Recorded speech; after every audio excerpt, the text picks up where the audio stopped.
Je dis à quelqu'un qui est malade que tu seras guéri avant que tu ne quittes ce lieu. Je dis à quelqu'un que ton téléphone sonnera aujourd'hui. Je dis à quelqu'un qui sera récompensé aujourd'hui. Est-ce que je peux déclarer sur ta famille, même pour des gens qui ne prient pas? Je déclare parce que toi tu es dans la présence de l'Éternel. Je déclare, je confesse, je prophétise que cela n'arrivera pas, cela n'aura pas lieu. Moi, à ta place, je vais acclamer, je vais venir avec une offrande pour célébrer les déclarations du Père. D'ailleurs, ma boque, on a eu ma victoire, ma boque, on a eu ma boque, il y a justification, ma boque, on a eu ma boque, il y a changement de prière et de requête. Ma boque, on a eu dans ta vie. Même si c'est un bon état, mais il y a des choses que tu vas changer. La ligne changer, ça va, on a bien me changer en haut. La ligne changer, nous, pour qu'on a bien me changer en haut. Changer mon corps, on a bien me changer en haut. La Bible nous dit dans Job chapitre 12, verset 13, que en Dieu réside la sagesse et la puissance. Le conseil et l'intelligence lui appartiennent. La sagesse c'est quoi? La puissance, le conseil et l'intelligence lui appartiennent. Tu ne réussiras pas dans ce monde même si tu parles en langue. Tu ne réussiras pas dans ce monde même si tu as fait des grandes études. Si en toi ne réside pas l'esprit de conseil. Je parle de l'esprit de conseil à un niveau d'abord spirituel, c'est-à-dire quoi? D'abord de nature physiquement, il va la conseil. Je ne parle pas de cette catégorie de personnes. Je parle d'un conseil de la vie. Je brise ce lien-là au nom de Jésus-Christ de Nazareth. On ne peut jamais se suffire, jamais. Jamais. Même si on a surdoué, on a toujours besoin quelque part d'orienter, quelque part d'en conseiller. Il y a des gens qui n'ont pas l'onction mais qui ont vécu avant toi. Il y a des gens qui n'ont pas beaucoup étudié mais qui ont l'expérience de la vie. Ils peuvent te donner un conseil et ce conseil t'emmène à réussir. Je pensais que tu allais dire amen parce que c'est pour la vie que je te dis ça. C'est important. C'est la raison pour laquelle moi, votre père, je suis baptisé, je commence à prophétiser avant mon baptême. Je suis baptisé depuis le 24 décembre 1996. Mais je prophétisais avant 1996, avant mon baptême. Mais c'est-à-dire, je suis berger, je suis coordonnateur depuis 2001. Je dirige déjà des paroisses. C'est combien d'années de ministère? Et je l'ai dirigé dans la culture francophone, dans la culture anglophone. Je l'ai dirigé dans mon propre pays et en dehors du pays. C'est-à-dire, en dehors du don, j'ai l'expérience du ministère et de la vie. Mais malgré ça, je vous réunis toujours pour prendre des conseils, n'est-ce pas? Sinon, je ne le ferai pas. Je dirais, j'ai le Saint-Esprit, j'ai l'expérience. Mais je réunis tout le monde. Qu'est-ce qu'on peut faire à ce niveau? Des fois, je vous appelle au téléphone, j'ai tel dossier. Vous me conseillez quoi? Des fois, une situation de vie, il ne faut pas un coup de la docteur, va pas écouter là. Si on s'en a dit, on fait comment? Pourquoi on fait ça? C'est parce que le conseil doit nous caractériser et doit nous accompagner toute notre vie. Je parlais avec quelqu'un, je crois hier ou avant-hier, je lui disais, quelqu'un qui a dirigé ce pays pendant près de 18 ans, mais il finit son mandat, autant d'expérience 18 ans. Mais avant de finir son mandat, il dit que malgré toute mon expérience, 18 ans dans ce pays, 18 ans en train de faire le même travail, c'est pas une blague. Hein? Mais quelqu'un qui finit, il dit que malgré tout ça, je n'ai pas eu 15 bons conseillers. Tellement ici dans le Isaïe 30, tes oreilles entendront des liens de toi. Et ça, parfois, prophétique dans le Balabongo, n'est-ce pas? Parfois, tu entends, on te dit, combien manquer. Vous savez pourquoi la plupart des gens échouent? C'est parce que dans la difficulté, il y a pour comprendre le langage de Dieu. J'enseigne dans les écoles de prophètes des années et des années. J'ai toujours dit un principe. Que Dieu parle à tout le monde. Même aux païens, Dieu leur parle.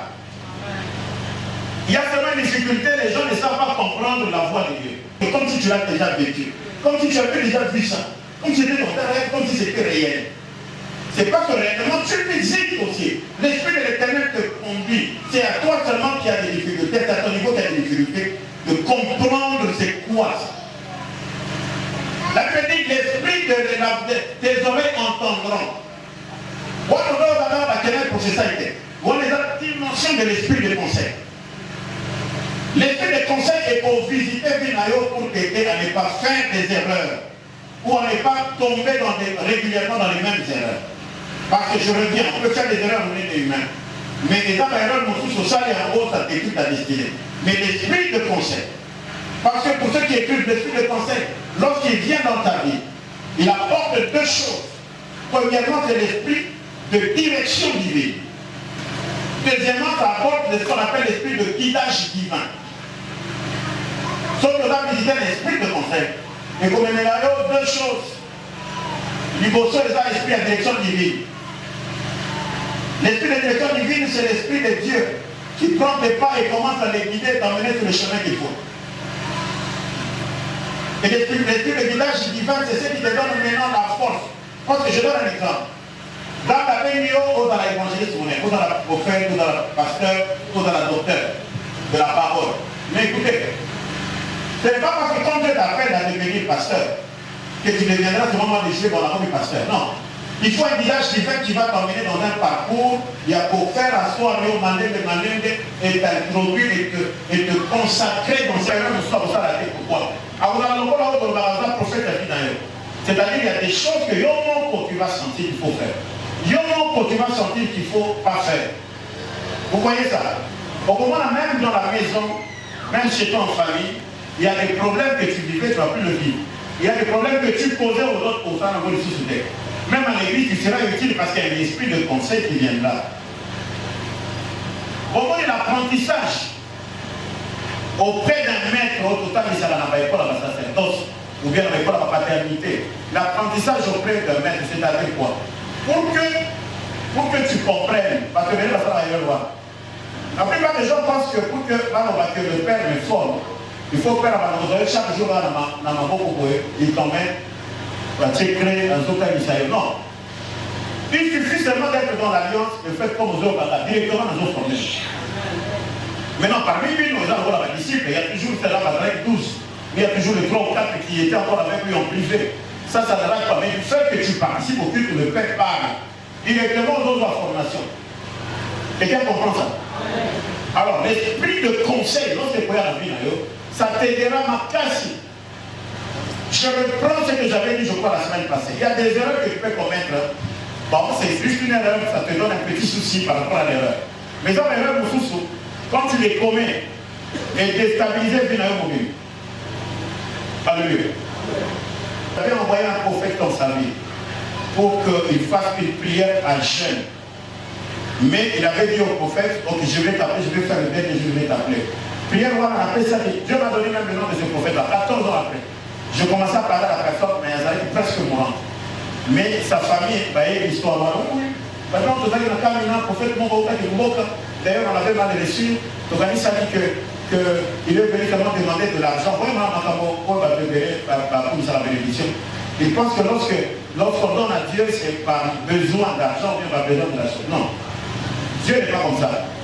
Dieu n'est pas comme ça. Alléluia. C'est vrai. Moussa Adam et Paysa étaient profanés, on ne peut rien faire. D'ailleurs, ça sera même pire que ça dans les jours qui viennent. Comme ça, nous sommes à la mission. Que le prophète va mettre la carte dans la mission pour qu'à la langue, le pasteur, le docteur, carte dans la mission pour qu'à la langue, qu'on puisse se suffire entre nous au nom de Jésus. Alléluia. Même si on se suffisait, on ne va pas refuser une grâce extérieure. Dieu est souverain. Alléluia. Et Dieu me dit qu'il n'y a pas moyen. Il fallait qu'il fasse une offrande qu'on appelle l'offrande de culpabilité. Donc, c'est-à-dire cette offrande, les offrandes morts, et les comment tu devais faire la vie, tu n'as pas fait, tu demandes pardon à Dieu. Et puis de deux, il fallait qu'il fasse encore cette prière. Maintenant, prière, il fallait passer à la cause pendant autant de jours. Et moi, l'orientation que Dieu m'a demandé de faire, c'est quoi? De leur dire ça. J'ai demandé, vous savez où est cet homme de Dieu? Ils m'ont dit non, il va être au village et tout, on ne connaît même pas. J'ai dit chercher un patriarche dans ce milieu ici, aller faire cette offrande. Et moi, Dieu me dit, s'il faut que je prie que la guérison soit effective, il faut que vous allez la même prière. Et puis vous allez l'offrande de culpabilité. Mais en même temps, dans mon cœur, je savais que le temps passé sa prière, voilà. Mon toit a beaucoup. Et je suis rentré dans mon voyage, si on ne va pas passer pour entrer, ça sera comment? Je dis, je ne peux rien faire. Moi, j'ai fait ma prière, voilà le résultat. S'il fallait appeler d'autres hommes de Dieu plus puissants que moi, je ne sais pas, mais nous avons un même Dieu. Je l'ai dit dans mon domaine de voyance, je maîtrise bien les carrés. Je sais que c'est lui qui viendra, à moins qu'il aille pour ça là aventure. Mais s'il est vraiment que Dieu va l'envoyer, il vous dira les mêmes choses que je viens de vous dire. Mais quand je suis rentré, Dieu me dit qu'il fasse ça, mais la personne ne sera pas guérie. Mais il ne communique pas. Communique seulement quelqu'un qui était à la famille. J'ai dit, passe à la mort, juste pour le repos de l'âme de la personne. Pourquoi? Et nous avons 14 ans. C'est-à-dire une erreur là qu'il ne devait pas commettre. Mais tu t'imagines à toi, même ça donne l'esprit de conseil. Parce que quand tu as l'esprit de conseil, c'est que tu peux avoir la volonté, mais tu manques la force de réaliser la chose. Mais c'est cet esprit de conseil là, parce que ça vient avec l'esprit de direction divine, et ça vient avec le guidage divin. Tu vas voir, ça te donnera la force et ça va conduire le pas à réaliser ce que le Saint-Esprit attend de toi. Quelqu'un comprend? C'est-à-dire, tu n'arrives pas à le faire. Parce que je vous informe la vérité. On a même dans le domaine du ministère. Par exemple, les deux qui sont dans les faux, ce sont des hommes, les deux qui passent à la télévision pour condamner les faux, condamner le pasteur. Pour garder une image qui est des hasards vrais, alors qu'il y a des hasards vraiment faux, alors qu'il y a une confusion. C'est comme ça que je suis contre ces choses-là. Moi, je suis du principe, montre-nous le Père, et cela nous suffit. Parce que, quel que soit campagne qu'on soit dans la télévision, dans la télé, faux. On ne mettra jamais fin au faux. Ça arrivera toujours, il y en aura toujours. Mais que l'esprit de conseil va nous connecter au discernement et ça nous aidera à éviter certaines portes. Quelqu'un comprend ça? L'esprit de quoi? De conseil. Parce que dans l'école de la grandeur, tu as besoin de la direction pour réussir. Et la direction vient de l'esprit de conseil. Attention, parce que tu n'as pas besoin de la prophétie pour réussir certaines choses. Parce que la prophétie, c'est beaucoup plus le futur d'ailleurs. La prophétie, c'est le chemin par rapport au futur. Mais dans le présent, il y a des choix que tu dois prendre. Rassure-toi. Pourquoi la Bible nous dit que c'est une prophétie dans les temps est déjà fixée? Quelqu'un comprend? C'est-à-dire quand on voit la prophétie, on a déjà qui au à 14 heures. Mais les autres n'ont pas commencé à 14 heures. Au cours de la choix, il y en avait au sein de la prophétie. Il y a des gens qui ont salué les prophéties de loin. Alléluia. La Bible dit qu'il y a certains qui ont vu de loin. Depuis ce jour-là, jusqu'à aujourd'hui, l'église ne le fait plus. Et après ce service-là, elle avait même payé un véhicule. Et j'avais bouffé des milliers de $2 000. Merci beaucoup pour ce bon témoignage. Et il y avait beaucoup de gens qui avaient témoigné ce jour-là. Alléluia. Donc l'esprit de quoi? De conseil. Est-ce que quelqu'un comprend ça? Et l'esprit de conseil va nous aider à ne pas faire certaines erreurs qu'on va regretter demain ou après-demain. Au moins, dans la dimension, là, maintenant, tu vas vivre le bâti de Bélé. Moi, je suis content. Parce que le jour où, oh, Jesus, il y a une grâce particulière parmi nous. Je pensais que tu allais acclamer parce que tu t'en fous.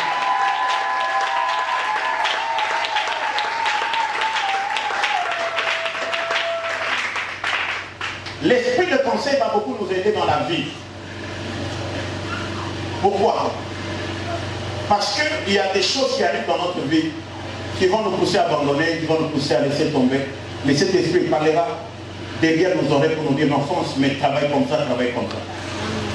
Le prophète va vous dire des temps de tempêtes qu'on a traversées que certaines personnes ne connaissent pas. N'écoutez cet esprit-là. Je sais que ceux que nous combattons, leur objectif c'était de fermer les valises et de fuir. Mais j'avais dit que derrière ou à côté d'un hôtel détruit, il y a toujours des pierres pour rebâtir. Et j'ai toujours dit qu'il ne faut jamais bâtir sa foi sur l'autel des émotions. Il faut seulement bâtir son autel. Et c'est comme ça qu'il y a des miracles et des signes qui nous accompagnent. Vous savez que dans l'église, nous béni, église stable.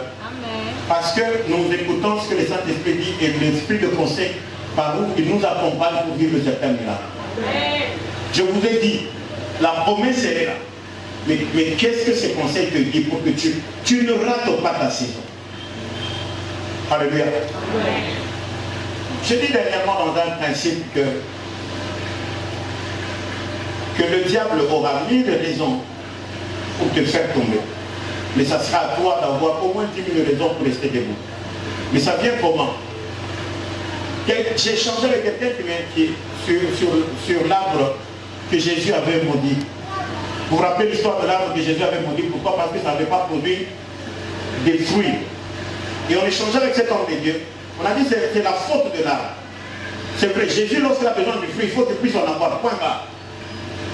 Bon, maintenant, même, ma domaine à mon frère, comme Dieu me demande, il peut demander 10 000 francs alors que période où on a 9 000 francs au foot en arbre. C'est-à-dire que Dieu sait que tu n'en as pas, mais il faut que tu donnes. C'est comme en abandonne. C'est-à-dire quoi? Ce jour-là, l'arbre devait parler à Jésus. Que tu sais que dans ma génération, dans mon passé, dans ma généalogie, mes cousins avaient servi de mes feuilles pour couvrir la nudité de Adam lorsque tu l'avais créé. Et s'ils avaient dit ça à Jésus, qu'ils n'allaient pas maudire, c'est-à-dire qu'ils allaient rappeler à Jésus que dans le temps, nous avions servi à Adam à le couvrir sa nudité lorsqu'il n'avait pas encore des habits. Et je vous dis, Jésus n'allait jamais maudire cet âge. Quelle est la chose que tu présenteras à Dieu au jour du problème? Le conseil.